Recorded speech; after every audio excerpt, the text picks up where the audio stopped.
Ngenze kusuula egamba nti nfuna omulimu mu ofisi ya Diisi. Nfuna omulimu mu ofisi ya Diisi. Balugera dda nti obumanyi bukira obuzira. Nange bwentyo David Bwanika gwe nasomako naye mu Kakofu Junior Secondary School ye yansemba okufuna omulimu mu ofisi ya Diisi e Kanoni District Commissioner.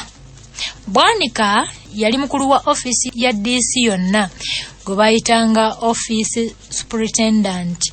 Fa abakozi banne twamuyitanga super.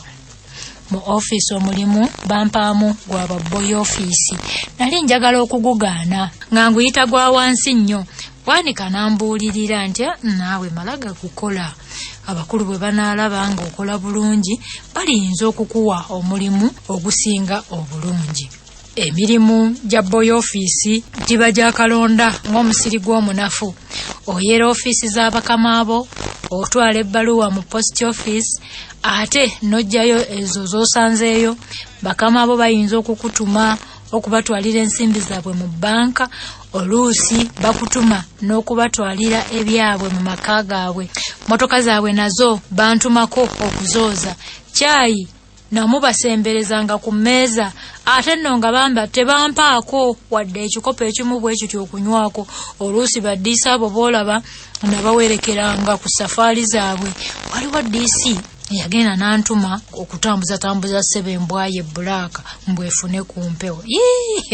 Obwa Boyi Ofisi tebwakolekanga. Naye nze bwanjigiriza okugumira ebizibu.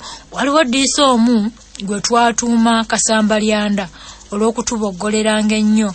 Oyo yayitibwanga Hill. Era ddala yali mulangaatira gwa musajja. Obwa Boyi Ofisi nabuzzaamu omusango gumu gwokka ogwali gwagala okunsambisa Kasambalyanda oyo. Lwali lumu ku makya nga tannatuuka mu ofisi ate nga ne super tannajja, essimu neevugira mu kisenge kya Kasambalyanda. Ne ngendayo okugiwulira. Bwe nagisitula ne mpagama ssebo mu ntebe ye. Ne nkowoola nti alo, who is you? Nze buteeraba, gwe Kasolo. Koze nti yenze Kasolo kamponye. Leero ng'okedde bulala. Nkedde muganda wange ono omusajja Kasambalyanda kagulu kaca omujja atugulubya bulala ne bookerewo eddakiika 2 omusaala agusala. Munnange twali tukyalondobereza ne zireeta Kasambalyanda. Yafulumira mmanju kubanga yajja atambuza bigere.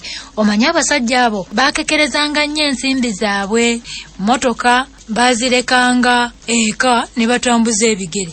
Kyokka nga n'okusula abamu basula kumpi awo ne ofisi zaabwe. Kati wali oyagala asuza okumpi n'ofisi era ajje n'emmotoka mu ofisi.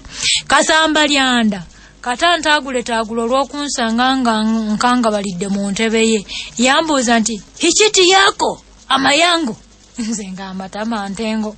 Omusaala gwange ogw'omwezi ogwo ate nakwatamu yankunkunyuulako siringi 2 olw'okutuula mbusebo mu ntebe ye ng'ate omusaala gwa siringi 4 zokka buli mwezi. Kati obwa Boyi Ofisi nali nakabukolera emyezi 10 n'enkwana omuwala Faisi nannono eyali asoma mu primary 5.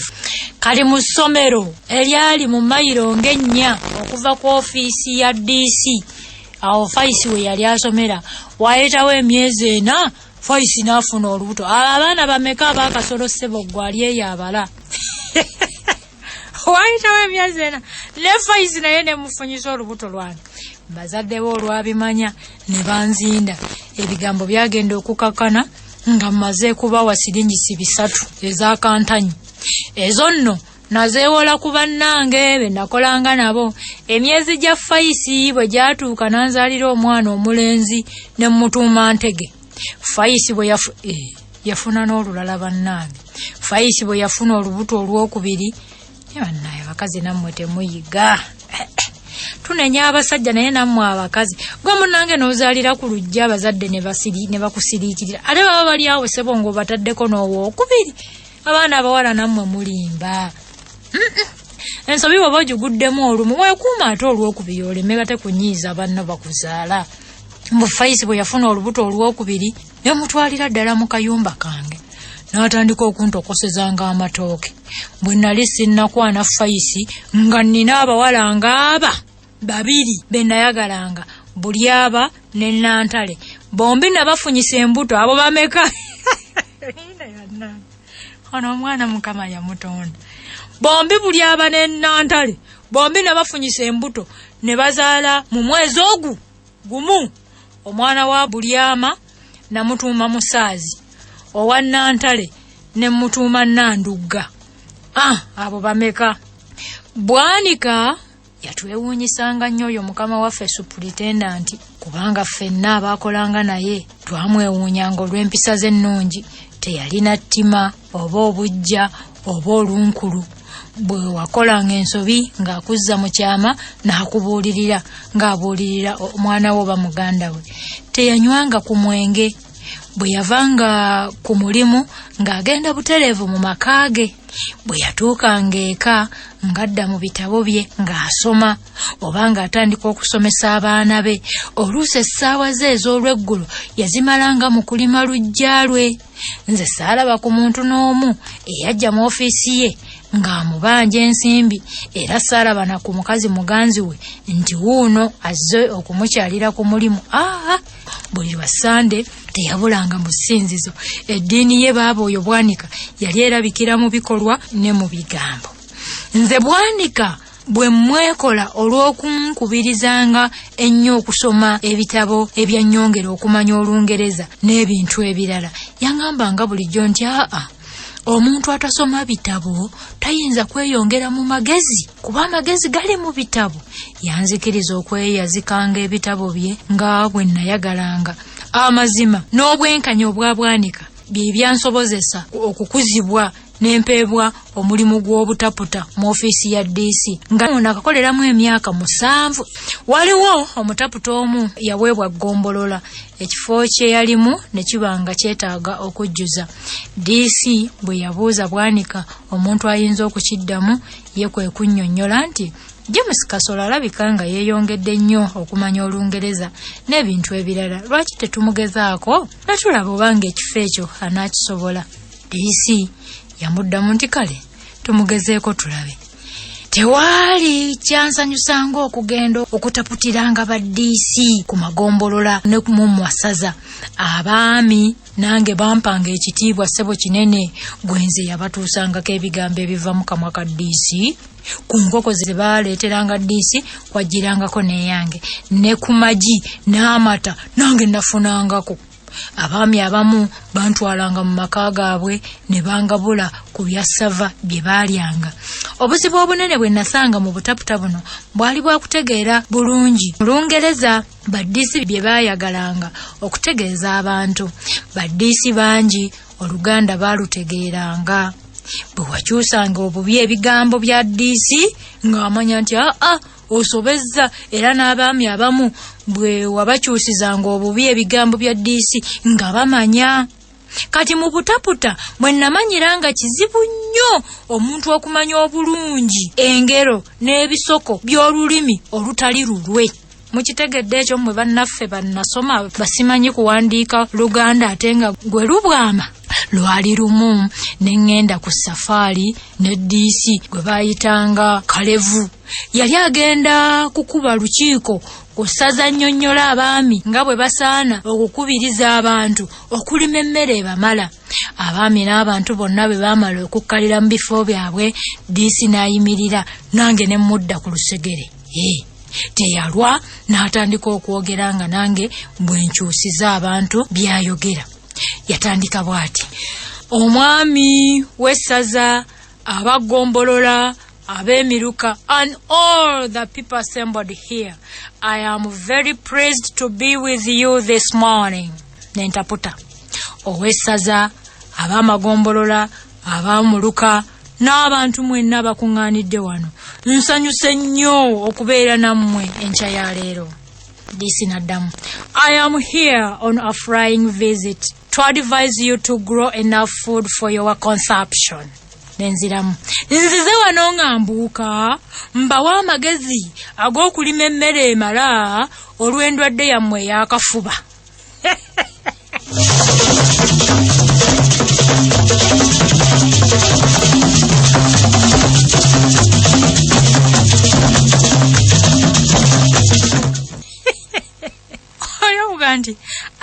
we are on a flying visit to advise you to grow enough food for your consumption. Nze nenziramu nzize wano nga mbuuka mbawa amagezi ag'okulima emmere bamala olw'endwadde yammwe ey'akafuba. Munnange nagenda okumala okukyusa ebigambo ebyo nga Diisi yankanulidde dda amaaso ate nga n'abaami abamu batunula ku bannaabwe okubalaga nga byenkyusiza si bituufu. Olwasirisa bye nakyusa Diisi n'aŋŋamba nti nedda munnange si bwentyo bwe ŋŋambye. Si bwentyo bwe ŋŋambye.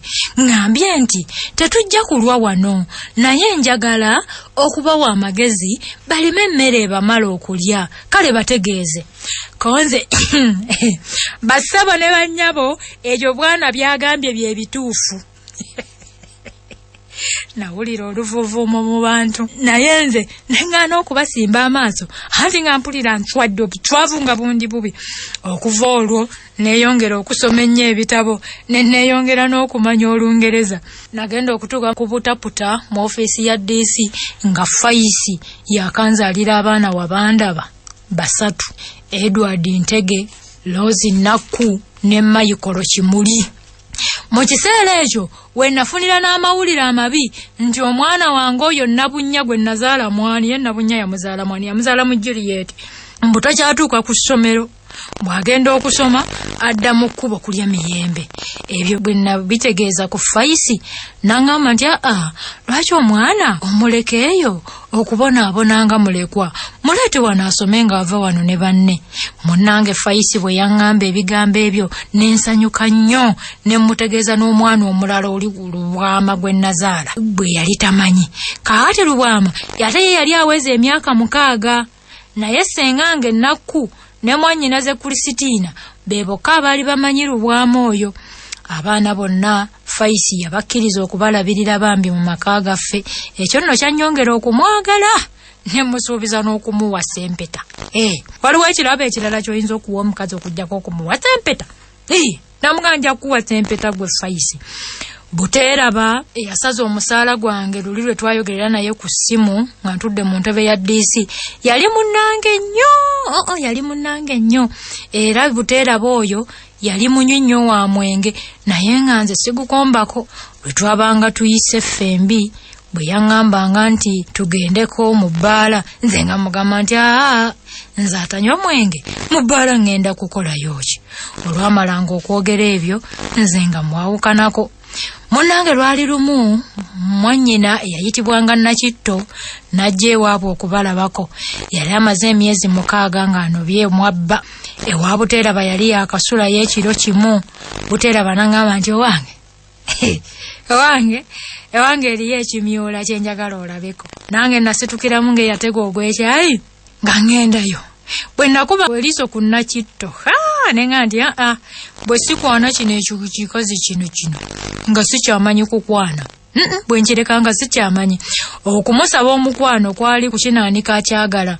Mu maka ga Buteeraba mwalimu ennyumba bannyina mwe baasulanga nga bagenza okumulabako kubanga ye yali asikidde kitaabwe nga tabakkiriza kusula mu nnyumba ye. Mu nnyumba Nakitto mwe yasulanga nange omwo mwe namusanganga emboozi n'egwa amakerenda. Nakitto waffe oyo yali munywi nnyo wa bbiya. Nakitto yali munywi. Mu nnaku 10 ze yamala ewa Buteeraba namuweeramu eccupa za bbiya 20. Bwe yaddayo ewaabwe yamalayo wiiki 3 n'akomawo. Bw'akomawo nange wange nali sikyatereerayo. Lwali lumu Nakitto nanga nti James, lwaki tetugendako mu bbaala ne tukyusa ku bulamu? Bannange omukwano baagwogerako dda nti gutta bingi. Mbwe enkukunyi emegga embwa ekigwo. Nange saasobola kugaana Nakitto yali ayagala. Bwe twatuuka mu bbaala gye baayitanga Paradise, omuwala omuweereza eyali yemyusizza emimwa ng'ali mu kayunifoomu akeeru n'ajja mu maaso gaffe. Bwe yatunula ku Nakitto amangu ago n'asunguwala n'atubuuza nga yenna akaladde nti mbaweerezeeyo ki bassebo? Konze nti oyo muleetereyo bbiya 3 nzompeyo ka Pepsi Cola kamu. Awo Nakitto we yamugambira nti wamanya bamuleetereyo gini 2 ne bitter lemon. ebyo nno yabyogeranga ajja n'ensimbi mu kaleega ez'okungulira omwenge gwe yayagala ntandikireko. Munnange omwenge gwampoomera nnyo era gwankwata mangu. Bannange Buteeraba n'ejjemba n'ejjemba yaliko banelunonga lunanyuma. Buteeraba n'ejjemba n'abalala bwe bajja mu bbaala ne balaba nga nkutte giraasi baakuba bukubi mu ngalo ne basaakaanya nnyo olw'essanyu. Gukutte agunyweze. Kati kwolwo nange nasanyuka nnyo okuwulira nga muli nkyuseeko nga ntamidde ate nga ne bannange basanyusa okundabanga nnyo omwenge nange ne kinsanyusa kubanga buli kiseera bansekereranga nnyo obutanywanga nabo. Munnange bwe nadda eka Faisi n'ayagala okuleetawo omutawaana. Omanyi naddayo ku ssaawa nga 6 ez'ekiro bwe yawulira nga omwenge gumpunyako n'agamba nti kakati nno gwe Kasolo waakako obwo obwenzi obukutambuza serebu bw'ona obussaamu omwenge onoosobola gwe onoosobola. Konze nti ebyo tebikwatako n'akatono. Abo nno be basajja, oyo ye musajja. Ebyo tebikwatako n'akatono. Koye nti tebinkwatako bitya ng'engoye zensiibamu nzikubamu biraka. Abakazi abalina abasajja bambala bati nganze. Yeene ennyumba gwe kusanyusa okusulamu. Nalaba yeeyongera okutulumuka. Nze ne neesirikira. Yali amaze n'okumanya nga bwe njagala Nakitto.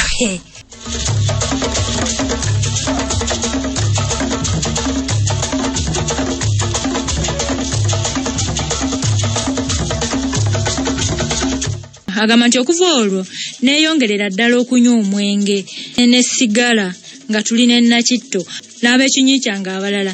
Bbiya namuyigira mu mwezi gumu. Buli lwe nagendanga ewa Nakitto nga nsanga nterekeddeyo akangoya. Lumu twagenda mu bbaala n'endagira baleete keesi. Ffe twaziyitanga kuleeti, bano baziyitanga keesi ya bbiya emu. Twali ne Nakitto ne Buteeraba n'ejjemba oyo n'abalala. Keesi eyasooka bwe twagimalaawo ne mbagamba okutuwaayo endala, nayo ne bagireeta ne tugutandika. Mu kiseera ekyo Nakitto bwe yafulumirako wabweru okweddaabiriza. Abawala b'omu bbaala baali bamaze okunjogerako nga bwempeza obusimooni. Omuwala oli eyatutunuulira obubi olulala bwe yalaba nga Nakitto avuddewokko n'ajja mangu Nakitto we yali atudde n'aŋŋamba nti ssebo ennyonta nange enzita. Koze nti ajjamu eccupa onywe, jjamu onywe. Yali yakagijjamu bw'ati. Nakitto n'atuuka n'enkulabira bwe yeewaga. Yasooka kufungiza ku kiteeteeyi. Ekiteeteeyi bakifungiza. N'akwata mu mbinabina neenyenyimbwa nga bw'agamba nti Kasolo ng'ojooga okutuuza kamalaaya we mbadde ntudde n'okawerawo n'omwenge nkasambe oba nkalume. Ana enwana y'abakazi ensanyusa. Nkasambe oba nkalume. Omwana n'addamu nti obwo obugulu obukulinga obwa Namunye busambaani. Nakitto teyalwa n'asika omuwala ku katebe n'akwata ekiteeteeyi kye n'akiyuza wejjwa. Okuva waggulu mu bulago okutuuka wansi, omuwala yayamira bw'amizzi Nakitto bikonde n'amussaako n'omutaka w'ensambwe. Abaali mu bbaala bonna baavaayo okwerolera. Nze nalaba siisobole ne ngamba omukulu w'omu bbaala nti ssebo abo bataase abo tebettira wano. Bwe baamala okubaawukanya buli omu n'agenda ng'alagiriza munne nti singa mukandekedde ne nkamenyaamenyaako. Ekiro ekyo twanya siringi 120 ze twasuula mu jackbox zawera siringi 2. Enkeera Nakitto namutwala mu ddwaliro ne bamujjanjaba. Baamukuba empiso 4 ez'okuziyiza amannyo gali omuwala ge yamuluma okumutanirira. Kyokka yanvuma nnyo n'aŋŋamba nti nze namuwendulira bakazi bange okumukuba. Okumuwooyawooya namugatta siringi 10. Omukwano gwaffe bwe gwamala okuddawo ne tuddamu okunywa omwenge gwaffe nga bulijjo. Naye nga tugunywera mu bbaala ddala eyayitibwanga Blue Nile.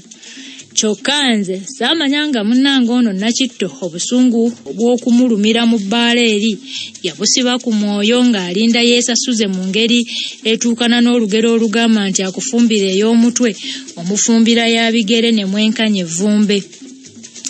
Munnange okwagala okunnumya ennyo yonna Kitto ye yakwanamu munnange Jemba. Ye bannaye Jemba nga yali musajja muzibu nnyo. Yakwanamu Jemba bwe twagunywanga, ate nze nalwawo okumanya nti Jemba oyo ayinza okwagala omukazi gwe yamanya nti mukazi wange namba 2. Kale oluusi namutumanga n'okumutwalira ebirabo bye nabanga mugulidde ng'ennyama, sukaali, sabbuuni n'ebirala. Omukwano gwa Nakitto ne Jemba naguvumbula mu ngeri etaali ngenderere. Munnange olwatuuka nga Diisi gwe twali tutuumye Kanojjo antegeeza nti mu nnaku 5 ajja kugenda mu ssaza ly'e Bulyakibe amaleyo ennaku nga 4 ng'asonyiwa abakadde omusolo. Nti naye nze gwalitwala mu safaali eyo. Akawungeezi k'olunaku olwaddirira nakamala ne Nakitto nga tusanyuka, era lwe namutegeeza nti mu nnaku nga 4 ngenda kuba ne Diisi ku safaali e Bulyakibe gye tulimala ennaku nga 4.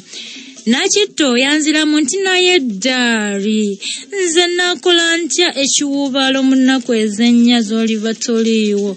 Konze nti ennaku 4 obunya si nnyingi. Ko ye nti anti olabye gwe olibeera eyo nga bakwaniriza kyokka ogamba nti ennaku 4 si nnyingi. Konze nti baani naawe.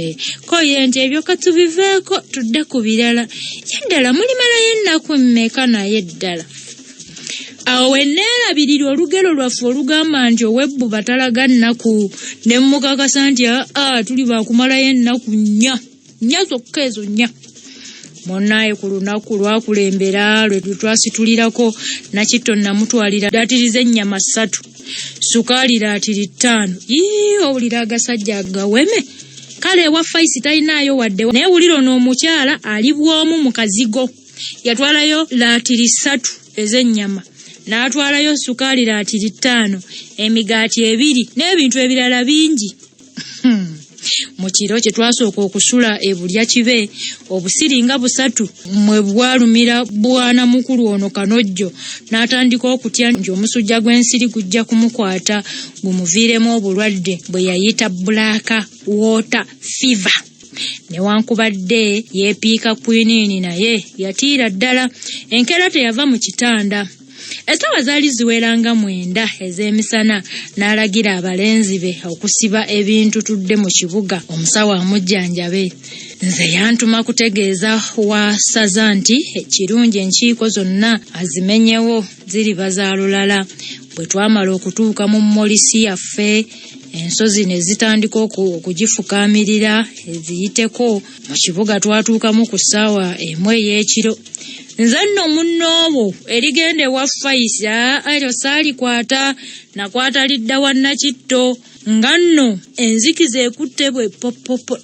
Enzikiza yedda yakwatanga ng'enzikiza ekutte bwe pepo, naye nga nze sirina kyentya kuba nali mmaze okuwulira mbu Katonda akuuma nnyo abenzi n'abatamiivu. nga ndi suwa waali awo ankuuma. Katonda abakuuma, ekibakuumisa mutyo mwe abatamiivu n'abenzi. Mukama waffe tayagala alina ebibyo okufa wabula okuleka ebyonoono bye. Kyava abakuuma muleme kufiira mu butamanya, musobole okutuuka ku kwenenya kuba ye takaka. Katonda akuuma nnyo abenzi n'abatamiivu, kyebava batambula n'ekiro ne bayita mu nsolo nga tewali kabi kabaliko. Ebintu byange nabirekera balenzi ba Diisi nga njagala babinterekera okutuusa enkya. Munnange essaawa zaali ziweranga 2:30 ez'ekiro ne ntuuka ewa Buteeraba mwannyina wa Nakitto. Saayagala ye yennyini oba abantu be abalala bandabe. Bwe nalabanga ettaala wa Nakitto eyaka ne mmanya nga swiiti mwali mu nju tanneebaka. Saalwa nkonkonye, naye nakonkona mpola ku luggi. Nambuuza mpola, "Gwani?" Konze nti nze Kasolo. "Kiki ekikutambuza ekiro ennyo?" Konze gulawo naawe ebyo naabikubuulira nga tutudde wamu. Ye ng'onsanze otulo tundi bubi bannange. Ku ssaawa zino ezitannaba na kuwera 3 ddaali gulawo naawe empewo endi bubi. Leka naawe. Siina nagatuuka ku luggi anti kasooka ogenda sivanga mu kitanda. ne mulyoka mugamba nti mu lunaku olumulu n'olumulu kirutiti mu olwalidde obutasobola na kunzigulirawo watunzigulirawo switi konna kitandi nkugambye nze sirina gaggulawo konza nti agulawo pozi ng'olina omusajja mu nnyumba konna kitoya omusajja atya nze omusujja gunneerumira nvaako era sirina nagava wansi mune nagenda okulaba ng'ettaala ebadde eyaka bagizikiza bwezzimi abagizikiza bwezzimi awe namanyira nga nakitoono tali yekka mu nnyumba kyenava mugamba nti oba toggulawo oluggi kandusambe lugo wansi mwannyoko eyakundabira ajja atutaase munnange bwe yawulira ebyokusamba oluggi n'agamba gwe yali naye okuyingira mu kitanda wansi yeekweke munnange teyalwa oluggi ng'aluggulawo olwayingira nange nenduggala nendusiba era nendusibira ddala ne mulagira mpa akabiriiti akati gy'otosula ogerekerayo otya ebibya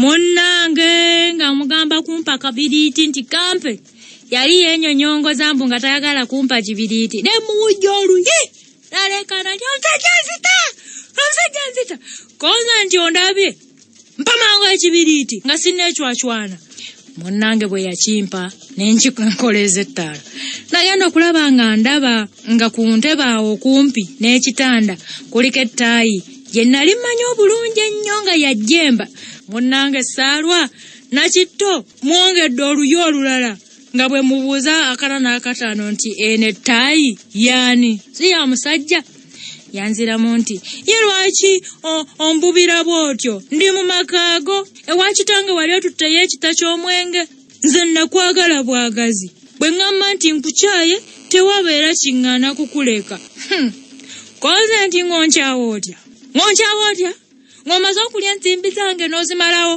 nkuliisizza nenkwambaza nenkunywesa kakano omaze okunkunyiriza n'oyagala ofune abasajja abalala abakazi nga muli bazibu yanziramu nti obwo bwali busiru bwo ensimbi nazijjanga mu nsawoyo nga weebase oba gwe wazejjangamu n'ozimpa si gwe wazimpanga akano nno ssebo lekeraawo okuzimpa si gwe wekka gw'olina ensimbi waliwo bangi abalina ensimbi ezisinga ne kuzizo ye oba olina ensimbi ennyingi ennyumba gye nakusaba nga yakulema okunzimbira nakitto bwe yamala okunvuma bw'atyo naye mpulira ng'obusungu bwagala okunjabya mpulira obusungu bwe namala okumukuba empinga ziizo nga 6 ez'okumukumu nga bwe mmuteeredde n'ensambagere nga ziizo ne ntandika okuwenja omusajja gwe yali akwese mu kisenge musajja w'abandi yali nno yeekukumye wala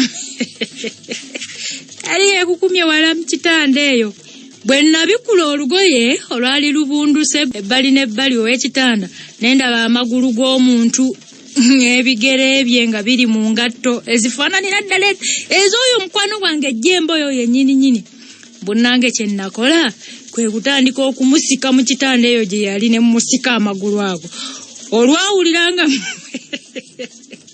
naye abasajja muli bamalirivu olwawuliranga musika n'agamba nti tondabanga teyalwa n'awamatuka mu kitanda n'ankwata n'amaanyi ge gonna n'ampumuza ku lubaawo lw'ekitanda kya nakitta ekya vvono kye namugulira n'ampumiza okwo munnanga olubaawo lwagenda ne lujjira ne luntema ekyenyi omusayi ne gutandika okuyiika nange bwe neekakaba ne muweereza musosola ndaggu ne mutomeza ekisenge abasajja bannange nesagala kulaba abasajja nga balwana tebeesaasira yamutomeza musosola ndaggu eyo n'atomera ekisenge bwe yava eyo yajja na ccupa ya bbiya gye baali baakanywako n'aginsamirira ku mutwe n'enjatikirako omusayi ne gutandika okutiiriika ng'ogw'enkoko gye basaze obulago mu kiseera ekyo kyonna nga tulwana nakitto yawozanga kimu abange temulwana nze temulwanira wano abange temulwana bwe yalaba ng'omusayi gunvaamu guyitiridde obungi n'alyoka atandika okukuba enduulu n'okuggulawo mpozi adduke olwabandula oluggi jjemba ye yasooka n'adduka jemba yamalamu omusulu. Buteeraba yagenda okujja nga nagudde dda wansi. Bwe yalaba omusaayi nga gunvaamu nnyo n'atya nnyo omusajja atu n'abuuza mwannyina nti Nakitto okoze eki kino? Nakitto kiki ky'okoze bannange? Kati mu kiseera ekyo Nakitto yali atiribira nga balugu atannakwata kitooke. Buteeraba ne mukazi we bansibira ekiwundu ne bantwala mu ddwaliro ekiro ekyo ne batumira Faisi mukazi wange nga bamutegeeza ebintuuseeko. Eddwaliro lyali mu mayiro nga 6 okuva ewange. Faisi yafuna owa bodaboda ow'ekisa n'amutuusa mu ddwaliro gye nnali ekiro ekyo. Mukazi wattu mu ddwaliro namalamu ennaku 5 nga banzijanjaba ebiwundu. Bambi Faisi ennaku ezo zonna yazimala ng'asula ku seminti mu ddwaliro ng'ajjanjaba omulalu we. Mu ddwaliro nali naakasulayo ekiro kimu. Jemba ab'obuyinza ne bamukwata ne bamutwala mu kkomera ng'aliko n'obunnyogoga ku mukono. Mu kkomera yasulayo ennaku 3. Kitaawe n'amweyimirira n'avaayo. Nali nkyali ku kitanda, amawulire ne gatuuka ku kitange taata ne maama nti bankuba ne bandeka mu kkubiro. Ennaku z'abazadde abamu buli kiseera zeeyongera bweyongezi. Kale nze nagenda okutuuka ku ebyo eby'okunkuba olwa Nakitto nga taata ne maama abanjagala bwe batyo ne bafuba okunkuza obulungi. Sibagulirangayo wadde kabulangiti akamu bwe kati. Mu myaka 10 gye nali mmaze ku mulimu, ewaffe nali naakagendayo emirundi 4 gyokka okubalabako, so nga saali wala nnyo anti nakoleranga mu mayiro 9 kyokka okuva ewaffe. Taata yagenda okujja mu ddwaliro okulaba bwe bankuba ng'ewange yakajjayo emirundi 6 okundaba. Ku mulundi ogw'omukaaga lwe namunyiize nnyo, bambi natagala nakudda wange mangu, era singa tegaali mawulire mabi g'okunkuba bwe natuukako teyandize mangu kundaba. Ku mulundi ogwo gwe yali asembyeyo okujja ewange yasula olunaku lumu. Enkeera bannange ne bantwala okunywa omwenge. Emmere bwe yajja ne bannenda nga tebandaba okutuusa mukazi wange lwe yajjula emmere ne balya. Ebirowoozo taata bye yalimu tebyamukkiriza bambi nakulya mmere ewera. Nze nakomawo ku ssaawa nga 6 ez'ekiro nga neetamiiridde dda. Enkeera bwe yagezaako okumbuulirira okukendeeza ku mwenge ne ku kukwana abakazi, namuddamu nti nze siri kaana kato koyinza okuwaaga amagezi go mu bintu ng'ebyo. Nakula dda era natuuka dda okweramula. Taata yanziramu nti munnange nange nsanyuka okukulaba ng'oli muntu mukulu eyeeramulira amakaago, naye ate bwe ndaba nga waliwo kyensaana okukuwabulamu guba mulimu gwange okukuzza ebbali ne nkikugamba. Nze naddamu nti ebyo eby'abakulu nga ggwe okuwa amagezi abasajja abakulu nga nze byali byadda, kaakano tebikyakola. Koye nti tebikyakola bitya mwana wange, nze nga mmanyi ebintu bingi ebyaliwo edda ennyo ebitakyukangako. Kale enjuba kasooka eva ebuvanjuba nedda ebugwanjuba nga tevanga bugwanjuba kudda buvanjuba. Labira ne ku bantu ffenna tuzaalibwa buzaalibwa, tewali muntu eyatonnya mu nsi nga tavudde mu nda ya mukazi. Ate omuntu bw'amala okukaddiwa taddayo kufuuka muto, okwandibadde okuddayo kufuuka omwana omuto afa bufi. Konze nti ebyo birala naawe taata, si bye bino ate bye tubaddeko. Koye nti ate birala bitya, byonna bye bimu ddala. Eky'abantu abakulu okuwabula abato naddala abaana baabwe nakyo kyadda nnyo era tekivangawo. Ffe abantu tetulinga nsolo ez'omu ttale oba ez'omu maka ezaawukana n'abaana baazo ne zitaddayo kwagala kumanya bizifaako. Ffe wano mu mpisa zaffe ez'obuwangwa omwana ne bwakaddiwa n'akootakoota oba okyamulumirwa. Konze nti ng'omulumirwa otya naawe? Koye nti nga toyagala kuwulira ng'atuukiddwako akabi konna era ng'akola kyonna ky'osobola okumuziyiza okutuukibwako akabi. Konze nti oyinza otya okumuziyiza okutuukibwako akabi? Koye nti buli lwe ndaba ng'okola ebintu ebiyinza okumuviiramu akabi omulabula nga bwe nkulabula kaakano. Olekerawo okunywa omwenge omungi ne sigala n'okukwana abakazi buli wantu, kubanga ebintu ebyo biyinza okukuviiramu akabi. Konze nti naye ssebo olabanga ekyo kisoboka nze okuva ku mwenge ne sigala gwe olaba gwe taata ebyo bisoboka koye nti lwaki tekisoboka oba abalala bakisobola lwaki gwe tokisobola koze nti abakisobola baba abantu bangeri ndala nnyo nze byesiyinza kulekayo gwe mwenge ne sigala n'abakazi ebyo tabasobola birekayo koye nti biremala kukuviiramu kabi kanene n'olyoka obiraba nti bibi konze nti birinviiramu bitya akabi akanene kyenje mbitandika ogamba koye nti anti balugera dda nti kayemba nantabuulirwa alisaabala bwa bbumba konze nti ebyo si byedda byogereesa ebyo bwe twamala okwogera ebyo naŋŋamba nti mwana wange njagala nzireyo ekyamutuula ndabe be naleka eka naye oba olinayo ekikooti ekikaddekadde kimpe ngende mbike ku magumba gano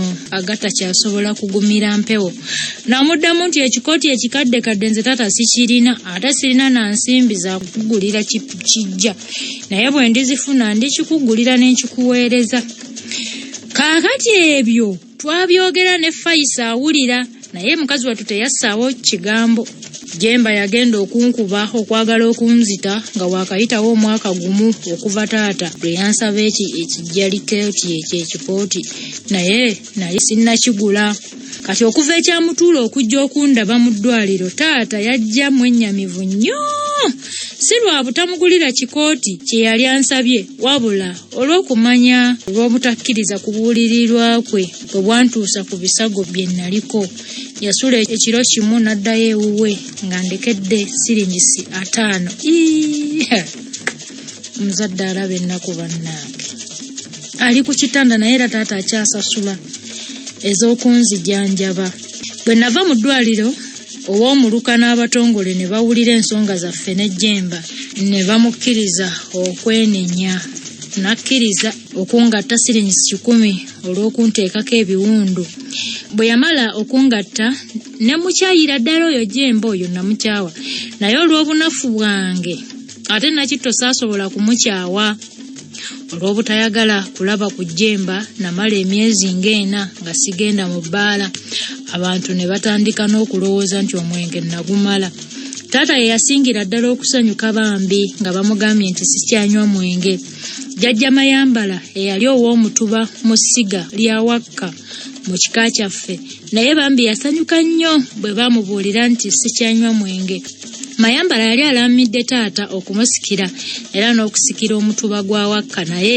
abakulu bwe bajjukira nti taata ye yasikira kitaawe ne bawawanuuza nti tayinza kusikira mwana we Mayambala kyeyava akyusa ekiraamo kye obusika n'abuwanze ng'amaze okuwulira nti omwenge nagumala Mayambala yali mukodo nga mmanembwa eggumba oyo Mayambala oyo jjajjange yalina ekkanzu 2 n'ekkooti emu yokka ennyama yagigulanga ku mazaalibwa ne bagifumba bwe bagituusanga mu ddiiro ate n'addamu okugisalaasala n'agigabira abali ku lujjuliro omumwe ng'omukazi takwata ku nnyama kugigabira bantu wayitawo emyezi 2 nga jjajja Mayambala amaze okunnaamira obusika munnange n'afa nze nno olw'okumanya nti jjajjange naye ewuwe saagendangayo nnyo so nga tewaali wala nnyo anti yali zaali mayiro 3 okuva mu maka gaffe ekyamutuula ekyagaananga abantu okugenda ewa Mayambala kwe kubanga teyasanyukiranga bagenyi ng'agamba nti bamala ebintu awaka nze nno ekyansanyuse ennyo nga mpulidde nti nze ngenda okumusikira kwe kumanya nti ngenda okusikira ettaka lye nsikire ensimbi ze ente ze n'ebintu bye ebirala kyesaayagalanga bansikiza Wakka kwe kunnyambazo ezo embugo zaabwe ezo n'okunkwasa effumu ate n'endeku erimu omwenge omuganda nga sibyagala ebyo nabirabanga ebyowanse nnyo ebyenda yaffe n'olunyiriri n'omutuba n'essiga mutuva eyansumikira bye yatottomanga saabimanya nze kye bitegeeza kubanga taata teyabyogerangako mulabe bannaye obutayogera nzungu ze zikola awaka so nga emituba gyaffe ennyiriri zaffe mu nzungu tebiriiyo obaolyawo naye abaana ne babeera mu nzungu ne mutabuulira abaana buvuna buddo byabwe nze mbeewuunya abazadde b'ennaku zino Munnange ebyo tetwabyogerangako nga tuli waka. Mpozi naye taata wange ono kitanga nzala yali tabimanyi. Ekyasinganga okunnesiwaza kwe kuwulira nga abakulu bajja okunsumikya nga baŋŋamba nti olyanga n'abantu. Nalwawo nga ndowooza nti bwensikidde abadde musezi. Ebintu byonna byagenda okuggwa okugaba nga ngabanye 10 wazindaba. Yagaba n'omuntu omusajja. Nagaba n'3,000 eza Uganda. Ze miliyoni mmeka awo baaba mu kubala okwangu mu myaka gya 5. Yiika 150 mu Busiro mu Kampala wano Ssebo. Emigogo gy'ente 3, ennyana 2 n'endaawo 4. Wennaku zino n'abisikira nnyabula ennyanja. Ennyumba ya jjajja ey'ebbaati nayo nze nagisikira. Bwe namala okufuuka ow'omutuba wakka mu kika n'endabanga abantu abakulu n'abato batandise okumpa ekitiibwa kye baali batampa edda. Olwo nange ne ntandika okwegulumiza n'okwagala ennyo ebintu ebya waggulu ne bye nnali sisobola kwetuusaako bulungi.